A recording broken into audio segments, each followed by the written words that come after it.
Backbone से related कोई भी बीमारी से है तो नेचुरल थेरेपी से अगर इलाज कराना चाहते हैं तो मंगलम कायाकल्प सीकर आएँ। और जब यहाँ आके देखा तो यहाँ पर दूसरे प्रदेशों से भी लोग आए हुए थे अपने ट्रीटमेंट के लिए, और उन्होंने मुझे बताया कि हाँ उनको सबको फायदा हुआ है यहाँ पर। डिटर्मिनेशन पर पॉजिटिव एटीट्यूड लेके आना चाहिए। हाँ, ये अगर आदमी पॉजिटिव एटीट्यूड लेके नहीं आएगा तो वो ठीक नहीं हो सकता। आधी बीमारी तो आपकी खुद के एटीट्यूड पॉजिटिव एटीट्यूड से हो जाती है। मेरा नाम वैभव चौधरी है।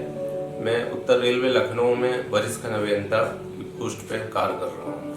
स्लिप डिस्क L5S1 में प्रॉब्लम 2022 से मैं इस बीमारी से पीड़ित। काफ़ी जगह इलाज कराया, एलोपैथी इलाज कराया, मुझे इसका कोई फ़ायदा नहीं हुआ।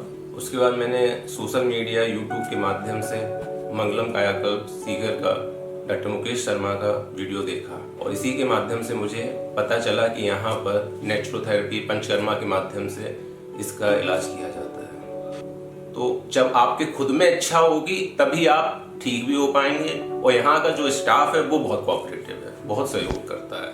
और यहाँ पर आपको ऐसा अकेला नहीं है कि आप अकेला महसूस कर रहे हैं। यहाँ के जो 13 दिन का है, लोगों के साथ सबसे संबंध बन जाते हैं इतने अच्छे, लगता है जैसे घर वैसा माहौल है। और इसका इलाज जो आपके आयुर्वेदिक में लिखा हुआ है वो इलाज यहाँ पर काफ़ी अच्छा दिया जाता है। इसी के थ्रू इसको आप नेचुरल तरह से ठीक कर सकते हैं। तो जो यहाँ कटी बस्ती है, कप थेरेपी है, तो ये सब पद्धतियों से इन्होंने एक संगम बना दिया है।